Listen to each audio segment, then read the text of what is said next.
Hello everyone, welcome to new video. आज की इस वीडियो हम लोग क्लास 8 मैथ का प्रश्नावली जो है 9.3 करेंगे और यह पाठ आज खत्म हो जाएगा। इस किताब का सबसे बड़ा पाठ क्या है, यही है। तो आज ये आपकी समस्याएं खत्म हो जाएंगी। तो बहुत इजी इजी प्रश्न है, बस थोड़ा ध्यान देना। एक दो प्रश्न कठिन मिलेंगे तो उनको सरल तरीके से आप समझना, मैं सरल तरीके से समझाऊंगा। अब यहाँ पर देखो, पहला प्रश्न आपका कहता क्या है। पहला प्रश्न कह रहा है कि आपको एक बेलनाकार टैंक दिया हुआ है। यहाँ पर देखो, एक बेलनाकार क्या है, टैंक है। निम्नलिखित में से किस स्थिति में आप उसका क्या करेंगे, पृष्ठीय क्षेत्रफल ज्ञात करेंगे और किस स्थिति में उसका आप आयतन ज्ञात करेंगे। देखो, जब इसमें कोई चीज अंदर की तरफ भरा जाएगा या अंदर की तरफ कोई चीज डाल दिया जाए, ऐसी स्थिति में हम उसका क्या ज्ञात करते हैं, आयतन ज्ञात करते हैं। और जब उसके बाहर की पोताई की जाए, रंगाई की जाए, उसके बाहर की चीजों का बात किया जाए तो हम पृष्ठीय क्षेत्रफल ज्ञात करते हैं। बस एक चीज याद रखना, आयतन कब ज्ञात किया जाता है, जब इसमें हम कोई चीज भरते हैं, जब इसमें हम कोई चीज डालते हैं, तब उसका हम आयतन ज्ञात करते हैं। बाकी चीजों में हम उसका पृष्ठीय क्षेत्रफल ज्ञात करते हैं। मजा आ गया समझ के। तो हमारा देखो पहला है, पहले का उत्तर क्या हो जाएगा, नोट करो। यह ज्ञात करने के लिए कि इसमें कितना पानी रखा जा सकता है। अब पानी रखोगे तो इसके अंदर रखोगे, तो जब क्या इसका उत्तर क्या हो जाएगा, इसमें आयतन ज्ञात किया जाएगा। आयतन आयतन ज्ञात करेंगे, आयतन ज्ञात करेंगे। तो आपको बस लिखना है आयतन, बस इतना लिखना है। अब बी का उत्तर देखो क्या है। इसका प्लास्टर करने के लिए वांछित सीमेंट बोरियों की संख्या। अब इसका अगर प्लास्टर करोगे तो भैया दीवार का प्लास्टर करोगे, दीवार का रंगाई पोताई करोगे, समझ में आया। तो ऐसी स्थिति में हम क्या ज्ञात करेंगे, पृष्ठीय क्षेत्रफल। तो यहाँ पर लिख देना पृष्ठीय पृष्ठीय क्षेत्रफल, क्या, क्षेत्रफल। देखो कितना इजी तरीके से बता रहा हूं आपको, आराम से समझ में आ जा रहा है, कोई दिक्कत और तकलीफ वाली बात ही नहीं होगी। अब यहाँ पर सी वाला है, देखो, इसमें भरे पानी से भरे जाने वाले छोटे टैंकों की संख्या। अब यहाँ पर सी को जरा समझो। इसमें भरे पानी यानी इसमें पानी भरा हुआ है, तो पानी अगर भरा हुआ है तो आयतन हो गया, बस इतना दिमाग में आ जाना चाहिए। इसमें भरे पानी से भरे जाने वाले छोटे टैंकों की संख्या। अब भरे, जहां पर भरने की बात है वहां पर मैंने क्या बताया, सीधे सीधा आपको आयतन ज्ञात करना है। तो बस यहाँ पर आयतन इस तरह से लिख दो, आयतन। बस यही आपका उत्तर है, इसमें और कुछ नहीं करना है। प्रश्न पहले का उत्तर इतना सा है, पिद्दी सा, छोटो सा। चलो अब दूसरा प्रश्न करते हैं। दूसरा प्रश्न हमारा क्या रहा है, इस चीज को, हो ये सब क्या रहा है। दूसरा प्रश्न हमारा देखो काफी ज्यादा इजी। अब मैं इसको रख देता हूं ना, इसका काम हो गया। अब दूसरा प्रश्न कह रहा है, माई कोई कान है, एकदम माई कान है। दूसरा प्रश्न हमारा है, दूसरा प्रश्न है, जरा प्रश्न को पढ़ो आप लोग भी। बेलन ए का व्यास जो है, व्यास 7 सेंटीमीटर होता है। तो व्यास व्यास का आधा क्या होता है, व्यास का आधा क्या होता है, त्रिज्या होती है, त्रिज्या, जिसे त्रिज्या को इंग्लिश में रेडियस बोलते हैं। बात समझ में आया कि नहीं। तो त्रिज्या क्या होती है, पहले इस चीज को समझो। जैसे यहाँ पर, यहाँ से यहाँ तक ये क्या होता है, व्यास होता है। और यहीं से बीच में से एक लाइन यहाँ तक जो खींची जाती है, इसी को त्रिज्या बोलते हैं। तो ये देखो, बेस का आधा होता है कि नहीं, त्रिज्या। बस ये चीज समझदारी आपको रहनी चाहिए। अब बोल रहा है बेलन ए का व्यास 7 सेंटीमीटर है। ये बेलन ए है, इसका व्यास जो है भैया 7 सेंटीमीटर है। अगर इसका व्यास जो है 7 सेंटीमीटर है तो इसकी त्रिज्या क्या होगी, मैंने क्या बोला, व्यास का आधा यानी 7/2 इसकी क्या होगी, त्रिज्या होगी। तो इसको जरा दिमाग में नोट किए रहो, इसकी त्रिज्या क्या होगी, बेलन ए की त्रिज्या 7/2 होगी। फिर आगे क्या लिखा है, इसकी ऊंचाई 14 सेंटीमीटर। ऊंचाई क्या है, 14 सेंटीमीटर। यहाँ पर देखो आपकी यच जो है दिया है 14 सेंटीमीटर, किसका, आपका बेलन ए का। यहाँ पर इसको घेरा कर देता हूँ, ये क्या है, बेलन ए है, और ये क्या है, बेलन बी है। तो जो घेरा वाला है वो बेलन ए है।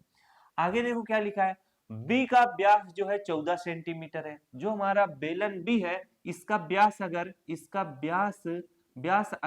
14 सेंटीमीटर है तो इसकी त्रिज्या कितनी होगी, त्रिज्या जो होती है व्यास की आधा होती है, 14/2 हो जाएगा। तो इसे 2 से काटो, 2 सत्ते 14, तो त्रिज्या हमारी कितनी निकल कर आ चुकी है, 7 सेंटीमीटर। बस इसको घेरा कर लो, क्योंकि जो हम सूत्र है उसमें त्रिज्या आता है, समझ में आया कि नहीं। अब हम आगे पढ़ते हैं। तो ये देखिए आपका दूसरा प्रश्न है। तो लाइट कट गई जिसकी वजह से मुझे इस तरह से पढ़ाना पड़ेगा। तो ये जो पॉइंटर आपको घूमता हुआ दिखाई दे रहा है, इसी को ध्यान देना थोड़ा। बेलन ए का व्यास क्या है 7 सेंटीमीटर। ये जो चित्र है आपका पहला चित्र है, ये चित्र है बेलन ए का, ये बेलन बी का चित्र है। बोला है अगर इसका व्यास क्या है 7 सेंटीमीटर, इसका मतलब व्यास क्या होता है, ये वाला हिस्सा 7 सेंटीमीटर है। तो व्यास का ही मैंने क्या बताया था, आधा रेडियस होता है। तो इसका रेडियस, पहले वाले का रेडियस कितना हो जाएगा, अगर मैं यहाँ पर आर लिखूं तो क्या हो जाएगा, 7 का आधा यानी 7/2 हो जाएगा। बात समझ में आया, यानी इसका रेडियस 7/2। इसके बाद बोला है इसकी ऊंचाई जो है 14 सेंटीमीटर। तो यहाँ पर देखो इसकी ऊंचाई क्या है, 14 सेंटीमीटर दिया है, अच्छी बात है। अब यहीं पर बेलन बी का देखो आपका व्यास दिया हुआ है। बेलन बी का व्यास जो है 14 सेंटीमीटर है। यानी बेलन जो ये बी है इसका व्यास कितना है, 14 सेंटीमीटर है। तो अगर इसका रेडियस निकालना पड़ेगा तो व्यास का आधा होगा, यानी 14 बटे कितना हो जाएगा, 2। 2 × 7 = 14, यानी इसका रेडियस कितना हो जाएगा, 7 सेंटीमीटर। अच्छी बात है।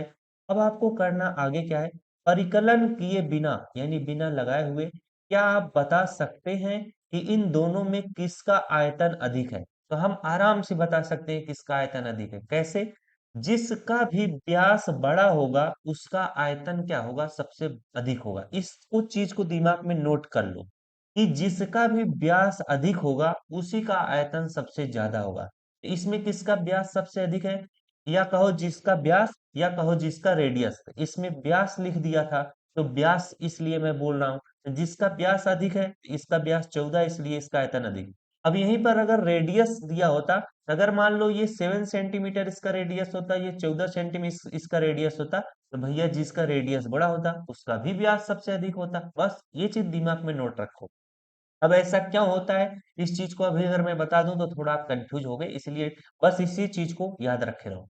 अब यहाँ पर हमसे क्या बोला था, पहला क्वेश्चन यही बनाया था कि दोनों में से किसका आयतन सबसे अधिक है। तो यहाँ पर उत्तर लिखिएगा।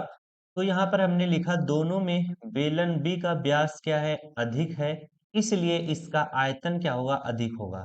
तो पहला जो हमसे प्रश्न पूछा उसका उत्तर हमने क्या किया, कंप्लीट कर दिया, यानी लिख दिया। अब हमसे बोल रहा है कि दोनों बेलनों का आयतन ज्ञात करते हुए, दोनों बेलनों का क्या, आयतन ज्ञात करते हुए इसका सत्यापन कीजिए, जांच कीजिए, मतलब कि क्या अधिक आयतन वाले बेलन का पृष्ठीय क्षेत्रफल अधिक होगा। तो सबसे पहले हमें दोनों का क्या करना पड़ेगा, आयतन ज्ञात करना पड़ेगा। तो इधर देखो मैंने लिख दिया बेलन ए का आयतन, और इधर मैंने लिख दिया बेलन बी का आयतन। अब आयतन, बेलन का आयतन का सूत्र निकालने का सूत्र क्या होता है, पाई आर स्क्वायर एच। क्या होता है, पाई आर स्क्वायर एच होता है।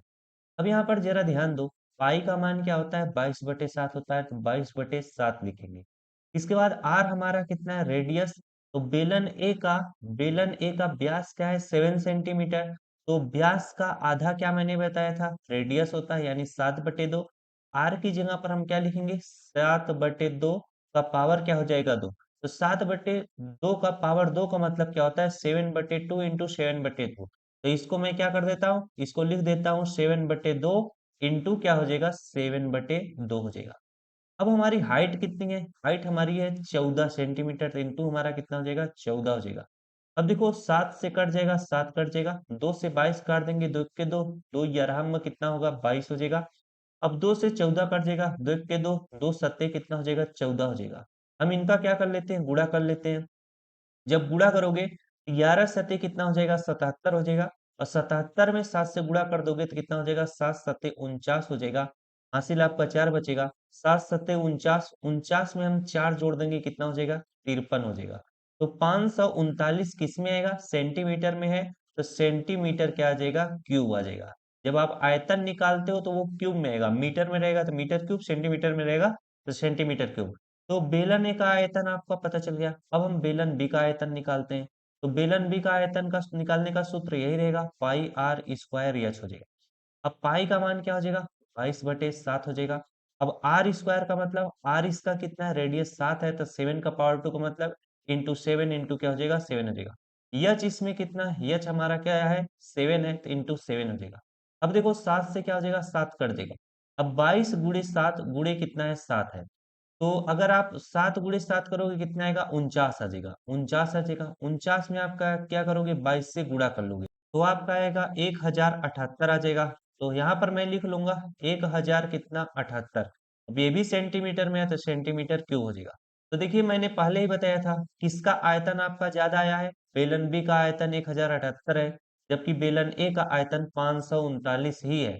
तो मैंने इसीलिए जो बिना लगाए कैसे बताया था, यहाँ पर देखो लिखा हूं ना, दोनों में बेलन बी का व्यास सबसे अधिक है, इसलिए इसका आयतन सबसे अधिक है, यानी बेलन बी का आयतन क्या है, सबसे अधिक है। तो दूसरा जो हमसे पूछा था उसको भी हमने सही से कर दिया, पहला भी कर दिया। अब इसमें एक प्रश्न और पूछा है, जांच कीजिए कि क्या अधिक आयतन वाले बेलन का पृष्ठीय क्षेत्रफल भी अधिक है। अब हमें क्या करना पड़ेगा, दोनों का पृष्ठीय क्षेत्रफल, क्या बेलन का पृष्ठीय क्षेत्रफल निकालना पड़ेगा, तभी तो पता चलेगा। अब हमें देखो क्या निकालना है, दोनों बेलनों का पृष्ठीय क्षेत्रफल। तो दोनों बेलनों का, तो यहाँ पर लिखेंगे बेलन ए का पृष्ठीय क्षेत्रफल, बेलन ए का पृष्ठीय पृष्ठीय क्षेत्रफल 2 पाई आर, 2 पाई आर, एक फिर इसके बाद आर प्लस एच लिखो, चाहे एच प्लस आर लिखो। ये तो बेलन ए का पृष्ठीय क्षेत्रफल हो गया। अब ये इसी के साथ निकालेंगे बेलन बी का, बेलन बी का पृष्ठीय क्षेत्रफल, पृष्ठीय क्षेत्रफल।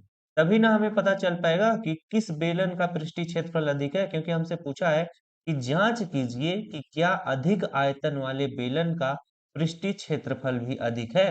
तो जब तक हम पृष्ठीय क्षेत्रफल दोनों का निकालेंगे नहीं, तब तक कैसे बता पाएंगे कि किसका अधिक है किसका कम। इसका भी क्या हो जाएगा, 2 पाई आर, फिर आर प्लस क्या हो जाएगा, एच हो जाएगा। अब चलो सवाल को आराम से लगाते हैं। सवाल हमारा आप आराम से लग जाएगा, यहाँ पर 2 है तो 2 लिखो। पाई का मान क्या हो जाएगा, 22 बटा क्या हो जाएगा, 7 हो जाएगा।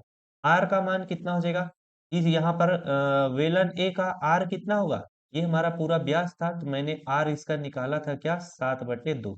और इसका आर कितना हो जाएगा, 14 का आधा 14/2 हो जाएगा, तो इसका आर कितना क्या हो जाएगा, 7 हो जाएगा। बस समझा। तो बेलन ए का आर हमारा निकल कर आ चुका है 7/2। अब ब्रैकेट में क्या है, आर है, तो आर की जगह पर 7/2 लिखोगे, प्लस एच हमारा है, बेलन ए की हाइट कितनी है, 14 सेंटीमीटर, तो यहाँ पर 14 इस तरह से लिख लेंगे।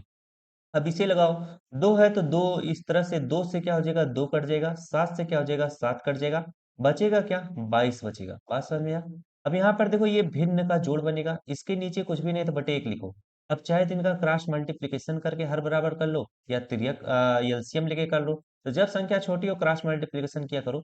1 का गुणा 7 में करोगे कितना होगा, 7 होगा, प्लस 2 का गुणा 14 में करोगे, 14 दूना कितना हो जाएगा, 28 हो जाएगा। बटे में आपका कितना होगा, 2 1 के कितना होगा, 2 होगा। बात समझ में आया? जब इसे जोड़ोगे आप कितना हो जाएगा, 22 गुणे आपका 28 और 7 जोड़ोगे कितना आ जाएगा हमारा, 35 बटे कितना आ जाएगा, 2 आ जाएगा। और 2 से 22 को काटो, 2 11 में कितना हो, 22 होगा। 11 गुणे 35 करोगे तो आपका कितना आ जाएगा, 11 पचे कितना हो जाएगा आपका, 55, हासिल आपका 5 बचेगा। 11 तिया कितना हो जाएगा, 33, 33 में 5 जोड़ दोगे कितना हो जाएगा आपका, 38 हो जाएगा। तो 385 सेंटीमीटर क्या आ जाएगा आपका, स्क्वायर आ जाएगा। क्यों, क्योंकि हम इसमें अब क्या पृष्ठीय क्षेत्रफल निकाल रहे हैं। पृष्ठीय क्षेत्रफल किस में आएगा, सेंटीमीटर स्क्वायर में। क्यों, क्योंकि इसमें सिर्फ आर इंटू एच है, तो आर इंटू एच करोगे तो सेंटीमीटर स्क्वायर ही आएगा। अब उसी तरह से इसमें रखो, यहाँ पर देखो 2 इंटू कितना हो जाएगा, पाई का मान कितना हो जाएगा, 22 बटे कितना हो जाएगा, 7 हो जाएगा, इंटू आर हमारा कितना है, 7 है, ये बेलन बी का आयतन पृष्ठीय क्षेत्रफल है। आर हमारा क्या है, 7 है। अब यहाँ पर आर प्लस एच है, तो आर हमारा 7 है, प्लस एच हमारा कितना है, वो भी 7 ही है। अरे यार यहाँ पे 7 लिखो, आर की जगह पर क्या होगा, 7 होगा, ये 7 है। एच प्लस कितना हो जाएगा, आर प्लस एच, आर हमारा 7 आ गया, एच भी हमारा क्या है, 7 ही है। अब इसे लगा लो आराम से, 7 से क्या हो जाएगा, 7 कट जाएगा, 22 दूना कितना हो जाएगा हमारा, 44 हो जाएगा। गुणे हमारा कितना बचेगा, 7 और 7 जोड़ लोगे कितना आ जाएगा, 14 हो जाएगा। 44 गुणे 14 करोगे तो कितना आएगा, 616 आएगा, तो 616 सेंटीमीटर स्क्वायर आएगा। अब यहाँ पर देखो, बेलन ए का पृष्ठीय क्षेत्रफल 385 सेंटीमीटर स्क्वायर, बेलन बी का पृष्ठीय क्षेत्रफल 616 सेंटीमीटर स्क्वायर, तो किसका अधिक है, तो बेलन बी का अधिक है। यहाँ पर हमसे पूछा था कि जांच कीजिए क्या अधिक आयतन वाले बेलन का पृष्ठीय क्षेत्रफल अधिक है, तो यहाँ पर नीचे लिख देना हाँ, हाँ अधिक आयतन वाले बेलन का पृष्ठीय क्षेत्रफल अधिक है। तो इस तरीके से आप लिख देना, बात समझ में आया? तो दूसरा सवाल सभी को एकदम आराम से समझ में आ गया होगा, काफी अच्छे तरीके से बताया हूँ। अब चलिए हम लोग तीसरा वाला सवाल करते हैं। एक ऐसे घनाभ की ऊंचाई ज्ञात कीजिए जिसका आधार का क्षेत्रफल जो है जिसके जिसके क्या आधार का क्षेत्रफल दिया है 180 सेंटीमीटर स्क्वायर, आधार का क्षेत्रफल दिया है, और जिसका आयतन दिया है 900 सेंटीमीटर क्यूब। अब यहाँ पर देखो, हम सबसे पहले घनाभ बनाते हैं, इस तरह से एक क्या बनाते हैं, घनाभ बना लेते हैं। चलो आराम से बनाते हैं, इस तरह से आपको भी चित्र बनाकर समझना होगा। जब चित्र बनाकर समझोगे तभी अच्छे से समझ में आएगा। तो ये क्या है, घनाभ है। क्या है आपका, घनाभ है। अब ये बोल रहा है कि इसका हम आयतन दे दिए हैं, घनाभ का आयतन 900 सेंटीमीटर क्यूब। यहाँ पर मैं लिखता हूँ घनाभ का आयतन। घनाभ का आयतन क्या होता है, आयतन आपका, घनाभ का आयतन होता है लंबाई, लंबाई गुणे चौड़ाई गुणे क्या होता है, ऊंचाई यानी हाइट होता है। तो लंबाई गुणे चौड़ाई गुणे ऊंचाई जब आप सॉल्व करोगे तो आपका आयतन 900 सेंटीमीटर क्यूब आएगा। तो यानी घनाभ का आयतन क्या होगा, लंबाई गुणे चौड़ाई गुणे ऊंचाई के, तो लंबाई गुणे चौड़ाई गुणे ऊंचाई करके यानी सॉल्व करके बता दिया कि इसका आयतन 900 सेंटीमीटर क्यूब है। अब आपको ज्ञात क्या करना है, तो एक ऐसे घनाभ की ऊंचाई आपको ज्ञात करना है। तो ऊंचाई कैसे ज्ञात होगा, आराम से ज्ञात हो जाएगा। यहाँ पर बोला है कि इसी घनाभ का जो आधार का क्षेत्रफल है, आधार का क्षेत्रफल, तो आधार कैसा है, आधार दूसरे कलर से आपको हाईलाइट करके बताता हूँ। ये नीचे वाला हिस्सा जो है, नीचे वाला हिस्सा ये क्या होता है, आधार होता है। आधार को ही बेस बोलते हैं। तो आधार कैसा है आपका, आयत की तरह दिख रहा है। तो आयत का क्षेत्रफल क्या होता है, आयत का क्षेत्रफल, आयत का क्षेत्रफल क्या होता है भैया, लंबाई गुणे चौड़ाई होता है। लंबाई गुणे चौड़ाई होता है। तो लंबाई गुणे चौड़ाई दिया है 180 सेंटीमीटर स्क्वायर, यानी आयत का क्षेत्रफल किसके बराबर होता है, लंबाई गुणे चौड़ाई। तो आयत का क्षेत्रफल दिया है कितना, 100, आयत है तो वही आधार ही आयत है, आधार का क्षेत्रफल 180 सेंटीमीटर स्क्वायर दिया है। इसका मतलब लंबाई गुणे चौड़ाई जितना होता है वह कितना होता है, 180 सेंटीमीटर स्क्वायर। तो अब हम आराम से लगा लेंगे। तो हमारा घनाभ का आयतन जो है 900 सेंटीमीटर दिया, तो यहाँ पर इस तरह से 900 लिखेंगे, बराबर लंबाई गुणे चौड़ाई हमारा कितना दिया है, लंबाई गुणे चौड़ाई 180 दिया है, तो यहाँ पर लंबाई गुणे चौड़ाई की जगह पर हम 180 इस तरह से लिखेंगे। अब हमारा ऊंचाई बच रहा है तो ऊंचाई आराम से निकाल लेंगे। अब देखो 180 जो है यच के साथ गुणे में, बराबर किधर में आएगा, भाग होगा। तो 900, 900 बटे कितना हो जाएगा, 180 हो जाएगा, बराबर क्या हो जाएगा, यच हो जाएगा। तो जीरो से जीरो कट जाएगा। अब 18 से 90 काट देंगे, 18 का पचे कितना होता है, 90 होता है। तो 5 बराबर एच आया है, तो जिसका मान निकालते हैं उसको लेफ्ट साइड लिखते हैं, जिसका मान आता है उसको राइट साइड। एच बराबर 5, 5 क्या होगा, सेंटीमीटर में होगा। यही आपका क्या हो जाएगा, आंसर हो। बस थोड़ा समझदारी की बात थी तो मैंने आपको समझदारी से बता दिया। इसका भी उत्तर आप आराम से निकाल ले गए। चलो नेक्स्ट प्रश्न करते हैं। अब ये देखो आपका अगला प्रश्न है। अगला प्रश्न कह रहा है कि एक घनाभ की विमाएं यानी आपकी भुजाएं दी हैं। तो सबसे पहले आपको इस तरह से घनाभ आपके माइंड में आ जाना चाहिए कि घनाभ कैसा होता है। तो घनाभ का चित्र मैं बना रहा हूँ, सेम आपके दिमाग में इस तरह से छप जाना चाहिए, और आप भी इसी तरीके से एग्जाम में बनाओगे तो जो आपका टीचर होगा वो आपको बढ़िया नंबर देगा। अब इसमें देखो, एक घनाभ की विमाएं यानी इसकी भुजाएं दी है 60 सेंटीमीटर, यानी इसका लेंथ जो है यहाँ से यहाँ तक की दूरी 60 सेंटीमीटर दिया है। अब इसका ब्रेड्थ जो है 54 सेंटीमीटर, यानी जो ये आपका ब्रेड्थ है ये आपका 54 सेंटीमीटर दिया है। इसकी ऊंचाई 30 सेंटीमीटर, यानी जो ये इसकी ऊंचाई है भाई, ये जो इसकी ऊंचाई है ये आपकी कितनी दिया हुआ है, 30 सेंटीमीटर। तो ऊंचाई हमारा क्या हो जाएगा, 30 सेंटीमीटर हो जाएगा। आगे बोल रहा है कि इस घनाभ के अंदर 6 सेंटीमीटर भुजा वाले कितने छोटे घन रखे जा सकते हैं। ये तो घनाभ है, घनाभ के अंदर अंदर कितने छोटे छोटे घन रखे जा सकते हैं, अगर उस घन की भुजा 6 सेंटीमीटर है।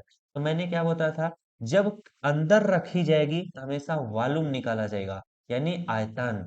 तो हम कैसे निकालेंगे, घनों की संख्या हमें निकालना है। तो घनों की संख्या कैसे निकलेगी, जो हमारा घनाभ का आयतन है उसी में हम घन का आयतन से भाग दे देंगे, तो हमारा घनों की संख्या निकल आएगा। क्या, हमें जब घनों की संख्या निकालना रहेगा, जब भी ऐसा सवाल पूछेगा, जो हमारा बड़ा सा घन दिखाई दे रहा है, तो घनाभ दिखाई दे रहा है, तो घनाभ का आयतन में हम क्या करेंगे, घन का आयतन से भाग देंगे, तो कितने घनों की संख्या होगी निकल आएगी।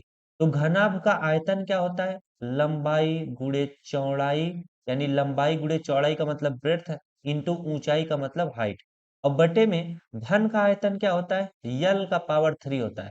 क्योंकि घन का जो लंबाई चौड़ाई और ऊंचाई होता है सब बराबर होता है। इसीलिए यल का पावर 3 का मतलब यल इंटू यल 3 बार, यानी लंबाई गुणे चौड़ाई गुणे ऊंचाई, उसका सब कुछ बराबर होता है। तो आराम से लगाओ, क्या दिक्कत है। तो लंबाई हमारा कितना है, घनाभ का लंबाई कितना है, 60 है, तो यहाँ पर 60 लिख लो। इसके बाद इसका ब्रेड्थ कितना है, 54 है, तो यहाँ पर 54 इस तरह से लिख लो। इसके बाद ऊंचाई इसकी कितनी दिया हुआ है, ऊंचाई इसका कितना दिया हुआ है, 30 दिया हुआ है, तो यहाँ पर इस तरह से 30 लिख लो। बटे में आपका कितना हो जाएगा, यल का पावर 3, यानी ये जो यल क्या है, घन का आयतन। तो घन का हमारा भुजा दिया हुआ है 6 सेंटीमीटर। तो अगर उसका एक भुजा दे देना 6 सेंटीमीटर, तो उसका मतलब लंबाई भी 6 सेंटीमीटर है, चौड़ाई भी 6 सेंटीमीटर है, ऊंचाई भी 6 सेंटीमीटर है। यहाँ पर हम इसे लिखेंगे कैसे, 6 गुणे 6 गुणे 6। यल का पावर 3 का मतलब इस तरह से लिखा जाता है, बात समझ में आया? अब हमें काटने में आसानी रहेगा ना, 6 से हम 60 को काट सकते हैं, 6 के 6, अच्छा दहम कितना हो जाएगा, 60 हो जाएगा। अब 6 से 30 कट जाएगा, 6 एक के 6, 6 पंचे कितना हो जाएगा, 30 हो जाएगा। 6 से देखो 54 कटेगा, 6 सत्ते 42, 6 अठे 48, 6 नवम 54 हो जाएगा। तो 6 नवम कितना हो जाएगा, 54 हो जाएगा। अब 10 नवाई कितना हो जाएगा, 90। 90 में हम 5 से गुणा कर लेंगे तो कितना हो जाएगा, 5 शून्य शून्य, 5 5 नवा कितना हो जाएगा, 45 हो जाएगा। तो 450 छोटे छोटे घन क्या हो सकते हैं, आ सकते हैं। तो घनों की संख्या कितनी आ चुकी है, 450 घन। यह आपका क्या होगा, इस प्रश्न का उत्तर है। तो देखो बड़े ही आसानी से आपको समझाया, तो आराम से समझ में आ गया। अब देखो घन कैसा होता है, घन इसी तरह से होता भी है। अब छोटे छोटे इसी तरह से घन जो होते हैं, वो कितने घन इसके अंदर हम रख सकते हैं, 450 घन। बात समझ में आया? चलो अगला प्रश्न करते हैं। अगला प्रश्न हमारा देखो 5वां प्रश्न है, मस्त प्रश्न है। एक ऐसे बेलन की ऊंचाई ज्ञात करिए। बेलन कैसा होता है, बेलन इसी तरह से होता है ना, ये आपका बेलन है, क्या है, बेलन है भैया। अब यहाँ पर आपको इसकी क्या करनी है, हाइट आपको ज्ञात करनी है, यानी ऊंचाई। आपको ऊंचाई ज्ञात करनी है, जिसका आयतन दिया है 1.54 मीटर क्यूब। यहाँ पर लिखेंगे बेलन का आयतन। बेलन का आयतन, क्या, बेलन का आयतन। आयतन बराबर क्या होता है, पाई आर स्क्वायर एच होता है। तो बेलन का आयतन कितना दिया हुआ है, 1.5 मीटर क्यूब दिया है, क्या, मीटर क्यूब दिया है। और जिसका आधार का व्यास जो है 140 सेंटीमीटर दिया हुआ है। व्यास आपके कितना है, 140 सेंटीमीटर। तो आपको क्या रेडियस निकालना है। तो व्यास का आधा रेडियस होता है 140 में हम क्या करेंगे, 2 से भाग दे देंगे। तो 2 सत्ते 14, 70 सेंटीमीटर आपका क्या आ जाएगा, रेडियस आ जाएगा। अब यहाँ पर देखो बेलन का आयतन दिया है 1.5 मीटर क्यूब दिया है, ये मीटर क्यूब में है। और इसका आधार यानी रेडियस जो है आपका वह सेंटीमीटर में दिया है। रेडियस कितना आ चुका है, 70 सेंटीमीटर। बात समझ में आया कि नहीं? अब जरा ध्यान दो यही सारी चीजें। तो बेलन का आयतन क्या हो जाएगा, 1.53 हो जाएगा। बात समझ में आया? बराबर पाई का मान कितना होता है, 22 बटे कितना होता है, 7 होता है। अब रेडियस हमारी कितनी है, रेडियस हमारी है 70 सेंटीमीटर। अब हम क्या करेंगे, सेंटीमीटर को मीटर में बदलेंगे, क्योंकि हमारा जो आयतन है वो मीटर क्यूब में है। इसी तरीके से बदलना पड़ेगा। बात समझ में आया कि नहीं? अब देखो जब भी हम सेंटीमीटर को मीटर में बदलेंगे तो उसमें हम 100 से भाग देंगे। तो 70 मीटर को भैया मीटर में बदलोगे तो इसमें 100 से भाग दोगे, इसका मतलब हमें 70 में क्या करना पड़ेगा, 100 से भाग देना पड़ेगा। दो सुनना है तो 2 अंक के बाद दशमलव लगे, यानी 0 दशमलव कितना हो जाएगा, 7। तो हमारी रेडियस अब कितनी है, रेडियस हमारी है 0.7। अब इसी तरह से ध्यान से समझो, काफी सरल सरल चीजें हैं। ये सारी चीजें एकदम बच्चों वाली चीजें हैं। बात समझ में आ रहा है कि नहीं? अब आप आराम से लगा लोगे। अब यहाँ पर आर हमारा कितना है, 0.7 है, तो यहाँ पर हम लिखेंगे 0.7। 0.7 आर का पावर 2 होता है, तो इसका पावर 2 करोगे तो 0.7 इंटू कितना हो जाएगा, 0.7 हो जाएगा। अब हमारा यच निकालना है तो इंटू यच लिखेंगे। अब आराम से सारी चीज समझ में आ गया, कोई भी दिक्कत या तकलीफ हम होने ही नहीं देंगे, चिंता ना करो। अब आराम से लगाओ सवालों को। अब हमें क्या करना है, ये सारे के सारे क्या है, यच के साथ गुणे हैं। अगर मैं बराबर के इधर लेके आऊं तो सारे के सारे पलटी मार जाएंगे। तो 1.53। अब जो बटे में है वह ऊपर लिखा जाएगा, तो इंटू हमारा क्या हो जाएगा, 7। बटे का चिन्ह लगाओ। अब जो ऊपर जो चीजें हैं वो नीचे लिखी जाएंगी, क्योंकि पलट जाता है ना बराबर के जब इधर आएगा। तो ऊपर 22 है तो नीचे क्या हो जाएगा, 22 हो जाएगा। गुणे हमारा क्या है, 0.7 है तो 0.7 हो जाएगा। इंटू 0.7 है तो 0 पॉइंट इस तरह से 7 हो जाएगा। इंटू हमारा क्या है, यच है, और सॉरी बराबर हमारा क्या, यच बचेगा। सारा चीज हमने इधर पलटी मार दिया, तो बराबर में क्या बचेगा, बराबर में यच बचेगा। अब आराम से लगाओ, आराम से कैसे लगेगा जब लगाने दोगे तब ना। अब जरा ध्यान दो, हमें क्या करना है, दशमलव को दूर करना है। अब इसमें देखो एक अंक के बाद दशमलव है। अब यहाँ पर एक चीज ध्यान दो, जिसमें ज्यादा अंक के बाद दशमलव लगा है उसी को पकड़ो। इसमें देखो 2 अंक के बाद दशमलव लगा है, अगर दशमलव दूर करना है तो 2 अंक के बाद लगाए तो इसमें हम क्या करेंगे, 100 से गुणा करेंगे, तो नीचे भी हमें 100 से ही गुणा करना पड़ेगा। बात समझ में आया कि नहीं। और जब 100 से गुणा कर दिए तब ये 153 गुणे 7 बन गया है, तो यहाँ पर लिखो 153 गुणे कितना 7, बटे में आपका क्या हो जाएगा। अब देखो 100 को मैं क्या लिख सकता हूँ, 100 को 10 गुणे 10 भी लिख सकते हो, लेकिन अगर आप 0.7 इंटू 0.7 करोगे तो 0 पॉइंट कितना हो जाएगा, 7 7 49 हो जाएगा। क्या हो जाएगा, 49। और गुणे आपका 100 बच रहा है, गुणे 100 बच रहा है। अगर इसमें 100 से गुणा करोगे तो भैया जो 2 अंक के बाद दशमलव है तो दशमलव 2 अंक दाहिनी साइड आ जाएगा, तो बन जाएगा कितना, 49 सिर्फ हो जाएगा। तो ये नीचे क्या बचेगा, 22 बचेगा, तो इस तरह से 22 लिख लो। और क्या बचेगा, हमने 0.7 इंटू 0.7 किया तो 0.49 आया। इसी में नीचे 100 से गुणा भी किए थे, तो जब 100 से गुणा कर दिए तो हमारा 49 आ गया। तो इंटू हम क्या लिखेंगे, 49 लिखेंगे। 7 से 49 काट दो, 7 21 7 7 7 49 हो जाएगा। 7 से 153 काट दो, 7 दूनी 14 हो जाएगा। 153 है ना, 154 है, सॉरी यार, ये 154 है। ये 100 क्या है, 54 है, 154 यहाँ पर लिखो। 7 दूना 14 हो जाएगा, बचे एक, बन जाएगा 14, 7 दूनी 14। 22 से क्या हो जाएगा, 22 कट जाएगा, सब कुछ कट चुका, आ चुका है एक। एक बराबर क्या हो जाएगा, यच। यच का मान कितना निकल कर आएगा, एक आएगा, वो भी किस में, मीटर में, क्योंकि हमने सब कुछ मीटर में बदल दिया ना। तो इस तरीके का जब भी सवाल आएगा सेम इसी तरीके से आपको लगाना पड़ेगा। और कुछ बालक तो शुरू में डर गया होगा कि सर जी 153 की जगह 154 लिखिए, 154 लिखिए, गलत लिख दिए हैं। तो अब भाई हमको भी ध्यान आ गया तो सही हो गया। अब चलो अगला सवाल लगाते हैं। अब देखो ये आपका अगला सवाल है, ये क्या क्या रहा है, एक दूध का टैंक बेलन के आकार का है। मान लो ये क्या है, दूध का टैंक है, बेलन का आकार जैसा है, जिसकी त्रिज्या 1.5 मीटर है। अब इसकी जो त्रिज्या है वह कितनी है, यानी रेडियस आपका 1.5 मीटर है। इसके बाद बोला है कि इसकी लंबाई 7 मीटर है, यानी इसकी जो लंबाई है वो कितनी है, 7 मीटर है, यानी हाइट। अब आपको क्या करना है, इस टैंक में भरे जा सकने वाले दूध की मात्रा निकालना है। अब अगर कोई चीज भरा जाए तो मैं क्या बताया था, उसका आयतन निकालना है। तो यहाँ पर आयतन, आयतन बराबर लिखना, बेलन का आयतन बराबर पाई आर स्क्वायर एच होता है। पाई का मान कितना होता है, 22/7 होता है। अब आर कितना दिया है, 1.5, यहाँ पर हम लिखेंगे 1.5। अब आर का पावर 2 होता है तो 1.5 पूरे का पावर 2 है, तो 1.5 इंटू कितना हो जाएगा, 1.5 इंटू एच हमारा कितना दिया हुआ है, 7 सेंटीमीटर। तो यहाँ पर 7 सेंटीमीटर दिया है, नहीं मीटर में दिया है, 7 मीटर दिया हुआ है, तो 7 हो जाएगा। अब आराम से इसे लगाओ, कोई दिक्कत नहीं है। अब देखो 7 से क्या हो जाएगा, 7 कट जाएगा, दिक्कतें खत्म हो गया। तो यहाँ पर 22 गुणे कितना हो जाएगा, हम क्या करेंगे, 1.5 गुणे 1.5 करेंगे, तो हम दशमलव भूल जाएंगे कि दशमलव लगाए। 15 गुणे 15 करोगे कितना आ जाएगा आपका, 225 आ जाएगा। अब देखो एक अंक के बाद इसमें लगाए, एक अंक के बाद इसमें लगाए, एक एक कितना हो जाएगा, 2 अंक। तो यहाँ पर 2 अंक के बाद यहाँ पर दशमलव लगा लो।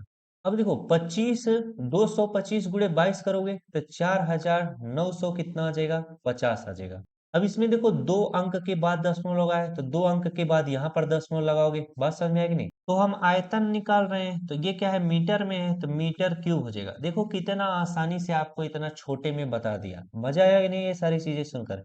डिजिटल बोर्ड पे आज क्लास रही होती तो काफी ज्यादा मजा आया होता। अब देखो आपको अगर मीटर क्यूब को लीटर में बदलना हो तो 1 मीटर क्यूब बराबर होता है 1000 लीटर। बात समझ में आएगी नहीं। तो हमें अगर मीटर क्यूब को लीटर में बदलना हो तो 1000 से गुणा करेंगे। ये हमारा क्या है, मीटर क्यूब है। यहाँ पर हम इसको क्या करेंगे, लीटर में बदलेंगे, तो इसमें हम 1000 से गुणा कर देंगे, 49.5। अब ये 5 शून्य है तो शून्य को छोड़ दो, या इसी तरह से लिखो। इसमें हम क्या करेंगे, 1000 से इस तरह से गुणा करेंगे। जब 1000 से गुणा करोगे तो कितना आ जाएगा आपका। अब यहाँ पर आप इसी तरह से पूरी की पूरी संख्या लिखो, 49 और 5 और शून्य।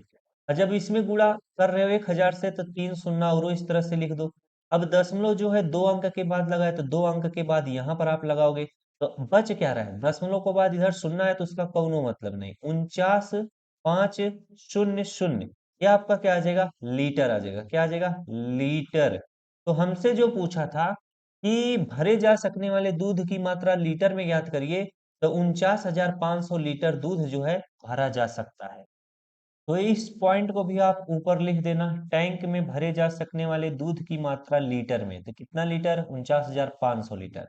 मजा आ गया यार इस सवाल लगा के। तो देखो आपका 7वां प्रश्न है, यदि किसी घन के प्रत्येक किनारे को दोगुना कर दिया जाए तो क्या होगा? पहला बोल रहा है कि इसके पृष्ठीय क्षेत्रफल में कितना वृद्धि होगा। अब देखो बिना दुगुना किए पहले क्या होता है, घन का पृष्ठीय क्षेत्रफल। यहाँ पर हम लिखेंगे घन का पृष्ठीय पृष्ठीय क्षेत्रफल। तो घन का पृष्ठीय क्षेत्रफल क्या होता है? 6 a⁻² होता है। अब कहीं भी यल का पावर 2 लिखा रहता है, तो घन का पृष्ठीय क्षेत्रफल होता है 6 a⁻²। अब क्या हो रहा है, इसका दोगुना कर दिया जा रहा है, तो यहाँ पर लिखना दो गुना करने पर, दोगुना करने पर अब इसका पृष्ठीय क्षेत्रफल कितना हो जाएगा? 6। अब यहाँ पर जो साइड है उसकी दोगुना की जा रही है, तो 6 × 2 a⁻² हो जाएगा। अब इसे आप सॉल्व करो, 6 है तो 6 लिखो, अब इंटू कितना हो जाएगा? 2 का पावर 2 का मतलब 2 दूना 4 हो जाएगा, a⁻² का मतलब a⁻² रहेगा। अब यहाँ पर देखो 6 चौक कितना हो जाएगा आपका? 24, 24 a⁻²। अब हमें क्या करना है? कंपेरिजन भी करना है। क्या कंपेरिजन क्या करना है, जरा ध्यान दो। यहाँ पर बोला था कि पृष्ठीय क्षेत्रफल में कितना गुना वृद्धि होगा। जब तक आप उसमें से घटाओगे नहीं या भाग नहीं दोगे तब तक कैसे पता चलेगा कि कितना बढ़ रहा है? तो यहाँ पर लिखो तुलना करने पर। क्या? तुलना करने पर, तुलना करने पर। तो हमारा जो अब पृष्ठीय क्षेत्रफल दोगुना करने पर आया उसको लिखो, कितना हो जाएगा? 24 a⁻² कितना हो जाएगा? 2 बटे हमारा पहले घन का पृष्ठीय क्षेत्रफल कितना था? 6 a⁻²। तो a⁻² से a⁻² घटेगा, 6 से इसको काटोगे 6 चौक 24, तो हमारा कितना आ चुका है? 4। तो हमारा 4 गुना क्या हुआ है? तो यहाँ पर लिख देना 4 गुना, 4 गुना वृद्धि हुआ, वृद्धि हुआ। अब इसी तरह से दूसरे का निकालो। दूसरा हमारा क्या कहता है, इस चीज को सुनो। दूसरा हमारा कह रहा है कि इसके आयतन में कितना गुना वृद्धि हुआ। तो घन का आयतन कितना होता है, यहाँ पर लिखना घन, घन का आयतन। तो घन का आयतन होता है a का पावर कितना? 3। अब दो गुना करने पर, तो यहाँ पर लिखना दो गुना करने पर, दो गुना, दो गुना करने पर, दो गुना करने पर क्या हो जाएगा भैया? a हो जाएगा, a यहाँ पर कितना हो जाएगा? 2a⁻³ हो जाएगा। अब इसे जब सॉल्व करोगे तो कितना हो जाएगा? ये 2a पूरे का पावर 3 है, तो 2 का पावर 3 का मतलब 2 गुणे 2 कितना हो जाएगा? 2 दूना 4, 4 दूना 8 हो जाएगा, 8 a⁻³ हो जाएगा। अब यहाँ पर लिखो तुलना करने पर, हम क्या करेंगे? तुलना करेंगे। तुलना, तुलना करने पर, तुलना करने पर कितना हो जाएगा? जो हमारा अब आया है 8a⁻³ में हम क्या करेंगे? आपका a⁻³ से भाग देंगे। किससे? a⁻³ से। a⁻³ से a⁻³ कटेगा, बचेगा 8। तो यहाँ पर लिखोगे कि इसके आयतन में कितना गुना वृद्धि हुई है। तो आयतन में, आयतन, आयतन में, आयतन में 8 गुना वृद्धि हुआ है, 8 गुना वृद्धि हुआ है। इसी तरह से लिखोगे 8 गुना वृद्धि हुआ। बस ये प्रश्न आपका कंप्लीट हो गया। काफी बेहतरीन प्रश्न था। अब इस वीडियो का आखिरी प्रश्न है 8वां प्रश्न। अब देखो हमारा 8वां प्रश्न है, ये क्या कर रहा है? एक कुंड के अंदर, ये क्या है? हमारा कुंड है, 60 लीटर प्रति मिनट, यानी 60 लीटर प्रति मिनट का मतलब 1 मिनट में 60 लीटर पानी क्या हो रहा है? गिर रहा है। यहाँ पर देखो ये पानी क्या हो रहा है? गिर रहा है ना। ये कुंड है, कुंड के अंतर्गत पानी गिर रहा है। ये कहा क्या कर रहा है? 60 लीटर पानी जो है 1 मिनट में, 1 मिनट में कुंड के अंतर्गत गिरा दे रहा है। यदि कुंड का आयतन 108 मीटर क्यूब है, कुंड का आयतन दिया है 108 मीटर क्यूब, तो ज्ञात कीजिए कि इस कुंड को भरने में कितना घंटा लगेगा। अब देखो कुंड का तो आयतन हमको दिया हुआ है, अगर इसके आयतन में 1 मिनट में अगर मैं इतना पानी भर दे रहा हूं, इसी से भाग दे दूंगा, तो कितना मिनट पूरा लगेगा, तो हमें पता चल जाएगा। बात समझ में है कि नहीं? यहाँ पर देखो इसका आयतन कितना है? 108 मीटर क्यूब, और ये क्या है? लीटर में दिया हुआ है। तो 108 मीटर क्यूब को हमको लीटर में बदलना पड़ेगा। अभी मैंने बताया था अगर मीटर क्यूब को हमें लीटर में बदलना हो तो 1000 से हम लोग क्या करते हैं? उसमें गुणा करते हैं। तो जब 1000 से गुणा करेंगे तो 108 में 1000 से गुणा करोगे तो बस इसमें 3 शून्य लग जाएगा। अब ये कितना आ चुका है? लीटर में। तो अगर हम 60 लीटर जो है 1 मिनट में भरते हैं, तो पूरा टैंक कितने लीटर का है भैया? हमारा 108 लिखकर 108 लिखकर 3 शून्य इस तरह से लिख दो, यानी इकाई, दहाई, सैकड़ा, हजार, 10,000, लाख। 10,08,000 लीटर का है। अगर 1 मिनट में 60 लीटर भर रहे हो, इतना लीटर अगर आपको भरना हो तो भैया ज्यादा टाइम लगेगा ना। अब प्रश्न को समझ लो, 1 मिनट में 60 लीटर भर रहे हैं। अब हमें इतना लीटर टैंक भरने में कितना टाइम लगेगा? ज्यादा टाइम लगेगा।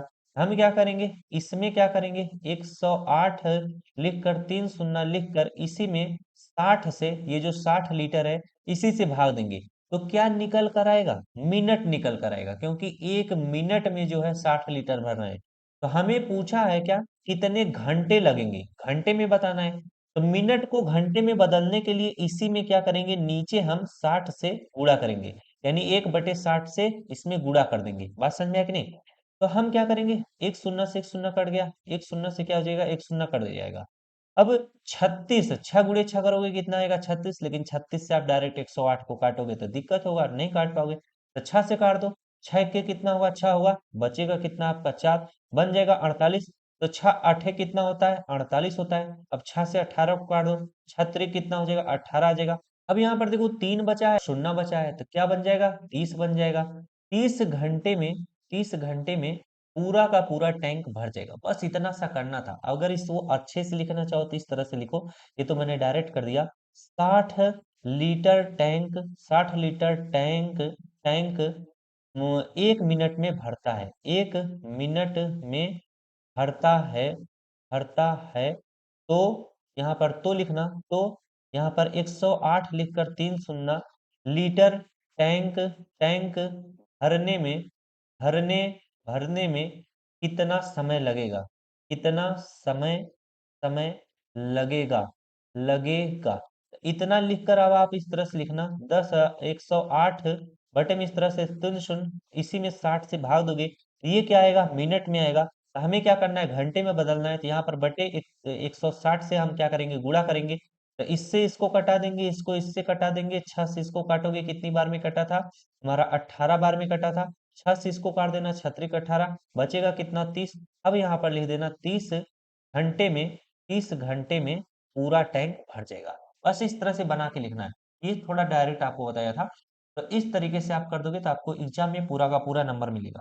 तो आशा करता हूँ मेरे द्वारा बताया गया तरीका आपको अच्छे से समझ में आया होगा। तो अगर वीडियो अच्छा लगा हो तो वीडियो को जरूर लाइक करना। मिलते हैं नेक्स्ट क्लास में। Thanks for watching. अल्लाह हाफिज़।